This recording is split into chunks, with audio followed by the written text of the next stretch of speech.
नहीं है? और इन पर एक भी मुकदमा नहीं है। अब यहाँ की जनता इस बात को सोचे कि किसको बैठाना, एक ईमानदार सज्जन आदमी को बैठाना है कुर्सी पर कि गुंडे मवाली को बैठाना, ये तो आप लोग सोचेंगे भाई। और बहुजन समाज पार्टी ने हमेशा कहा कि जब सत्ता में बीएसपी आएगी तो गुंडों मवालियों को जेल में पहुंचाएगी। और ये मैं आज ही नहीं बोल रहा हूं कि आपके सामने से झूठ बोल के जा रहा हूं, ये मैं तथ्यों के साथ बोल रहा हूं। जो बहुजन समाज पार्टी करती है वो बातें मैं आपके सामने रखता हूं। जब आदरणीय बहन जी मुख्यमंत्री बनी 2007 से 2012 के बीच में, जब पूर्ण बहुमत की हमारी सरकार बनी, और उससे पहले भी हमारी सरकार बनी, कई 6 महीने के लिए 13 महीने के लिए से बनती रही, लेकिन हमारी बहुमत की सरकार नहीं बनी। पूरे प्रदेश में गुंडा राज कायम था। बड़े बड़े गुंडे मवालियों के आपने नाम सुने होंगे कि गुंडे मवालियों के नाम उत्तर प्रदेश से बड़े बड़े गुंडे मवाली कहीं नहीं, यहाँ भी नहीं रहे होंगे, मध्य प्रदेश में नहीं रहे होंगे, बिहार में भी नहीं रहे होंगे।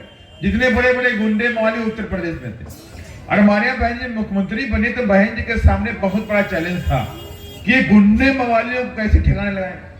तो माने भाई ने कहा जब तक गुंडे मवाली यहाँ रहेंगे तब तक ये गरीबों पे अत्याचार करेंगे और गुंडों मवालियों को उठा के जेल में डालना जरूरी। और माने भाई ने आदेश पारित किया कि सारे गुंडों मवालियों को आदेश दे दिया गया कि 7 दिन के अंदर सारे गुंडे मवाली प्रदेश छोड़ करके भाग जाए। और 7 दिन के बाद फिर माने भाई ने बुलाया अधिकारियों को कि 7 दिन का अल्टीमेटम मेरा खत्म हो गया है, आप पूरे प्रदेश के सारे बॉर्डर जो है वो सील कर दीजिए, कोई भी गुंडा मवाली प्रदेश छोड़ के भागने ना पाए।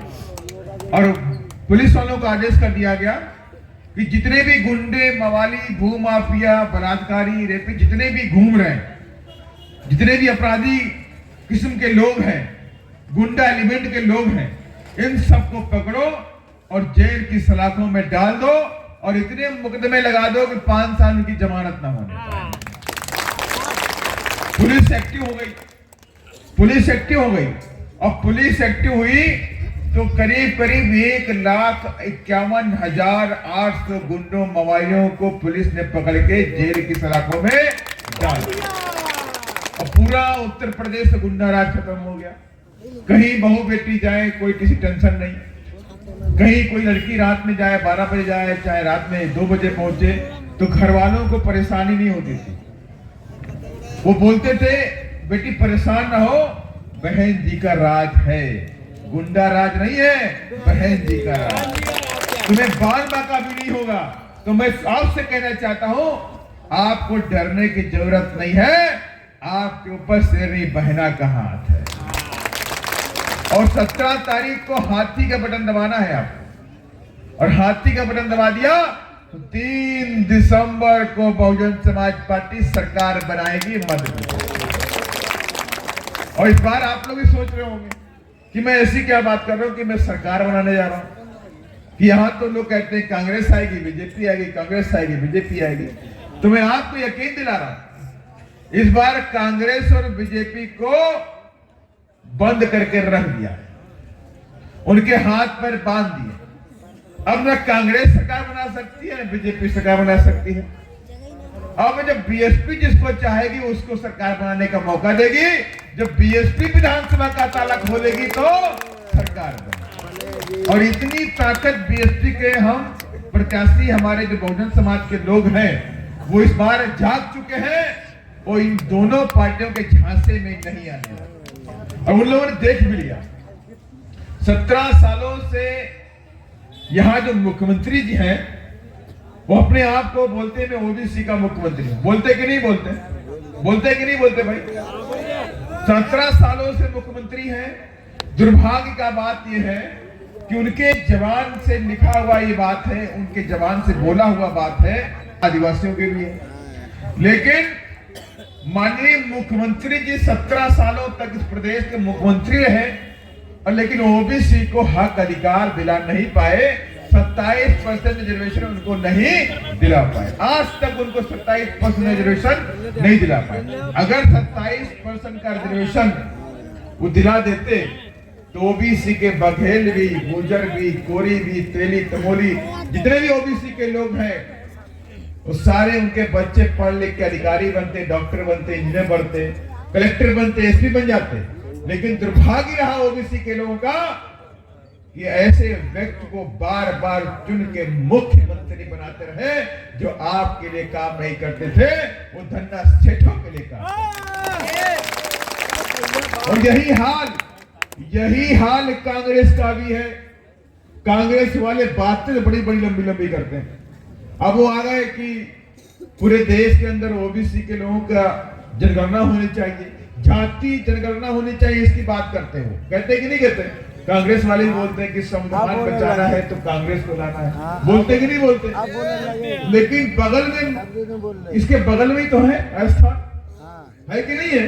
और वहां कांग्रेस की सरकार, और डेली संविधान को कुचलते हैं वो लोग। डेली संविधान की हत्या होती है वहां पर। संविधान में जो बातें लिखी हैं वो एक भी बात वहां कांग्रेस लागू नहीं करती। एक भी बात कांग्रेस लागू नहीं करती। संविधान में लिखा है जाति धर्म के नाम पर, जन्म स्थान के नाम पर किसी के साथ में कोई भेदभाव नहीं होगा। लेकिन राजस्थान के अंदर भेदभाव होता है, जाति धर्म के नाम पर भेदभाव होता है, ऊंच नीच भी होता है, मूछ रखने पर मौत मिलती है, केला उठाना है तो मध्य प्रदेश का हो। सम्मानीय साथियों, आज जब पुरानी छावनी में आप लोगों ने जो ताकत दिखाई है उसके लिए बहुत बहुत धन्यवाद। आपका बहुत बहुत आभारी हूं मैं आपका। सम्मानीय साथियों, कल 5 बजे ये चुनाव प्रचार बंद हो जाएगा और कल 5 बजे के बाद डकैत चालू हो जाएंगे। ये मैं आपसे कहना चाहता हूँ। आज जब मैं अपना जनसंपर्क कर रहा था, जब शासन और प्रशासन और निर्वाचन के अधिकारी, आज मैं इतना परेशान किया हूँ, आगे पीछे घूम रहे थे, ऐसा मैं अफीम लेके घूम रहा हूँ। साथियों, ये दोनों के दोनों प्रत्याशी हार चुके हैं। मैं आपसे कहना चाहता हूँ, ये बॉम्ब लागे हुए हैं पूरे। मैं आपसे कह रहा हूँ, ना तो ये अत्याचार देख रहे और ना ये कसी देख रहे। मैं आपसे कहना चाह रहा हूँ, इन लोगों ने इतना अत्याचार फैलाया है पूरी ग्वालियर ग्रामीण विधानसभा में, जो हमारी माता बहनों को नहीं देख रहे, हमारे जाटव भाइयों को नहीं देख रहे। इनको केला लेने से भी आपत्ति हो रही है और केला उठाने से भी इनको चोट लग रही है। मैं कहना चाहता हूँ, ऐसे लोगों से सावधान रहें।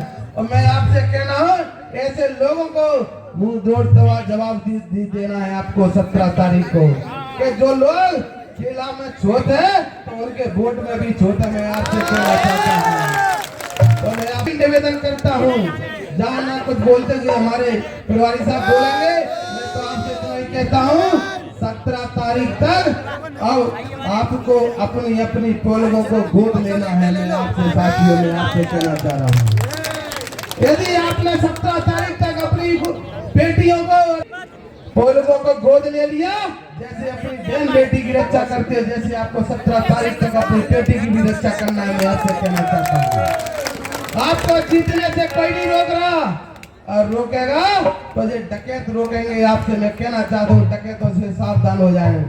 जो भी यदि बहुजन समाज पार्टी के खिलाफ प्रचार करने आएगा, वो चाहे बघेल समाज का हो, चाहे वो जाटव समाज का हो, वो दलाल बनकर आएगा आपके बीच में। मैं आपसे कहना चाहता हूँ, आपको गुमराह करने का प्रयास करेगा और आपसे कहेगा वो सुरेश तो बैठ गो, सुरेश फलाना हो गया।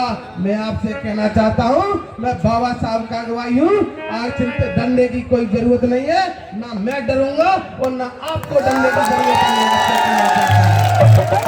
अपना सबसे पहले अपना वोट डालने का काम करें। मैं आपसे कहना चाहता हूँ, जो आप लोगों ने जो आज अपनी ताकत दिखाई है, इस ताकत को ले जाकर 17 तारीख को वोट में बदल देना मेरे भाइयों, तब आपको मालूम रहेगा। इनको सबक सिखा देना दलालों को कि जो होती है ताकत एकता की, और बहुजन समाज पार्टी की जो एकता है, मैं आपको बताना चाह रहा हूँ। मैं आपसे कहना चाहता हूँ, अब इस बार ऐसा तूफान चल रहा है ग्वालियर ग्रामीण विधानसभा में, जाटव और बघेल तो वोट दे ही रहा है, ऐसी कोई समाज बाकी नहीं है ग्वालियर ग्रामीण विधानसभा की जो आपको वोट ना कर रही हो।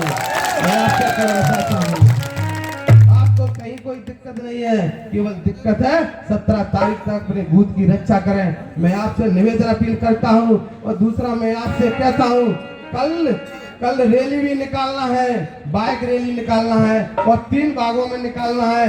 एक निकलेगी गिरवाई से, दूसरी निकलेगी गणेशपुरा से। वो दोनों की दोनों जहाँ से क्रॉस होंगी उसमें पूरी ताकत के साथ आना है, अपनी ताकत को दिखाना है। और 9 बजे से चालू हो जाएगी रैली, उसमें हमारे सभी पदाधिकारीगण रहेंगे और हमारे मनोज बघेल भी रहेंगे मेरे साथ। आपसे मैं कहना चाहता हूँ, कल अपनी ताकत पूरी दिखा देना और परसों उसकी रक्षा कर लेना। जय भीम।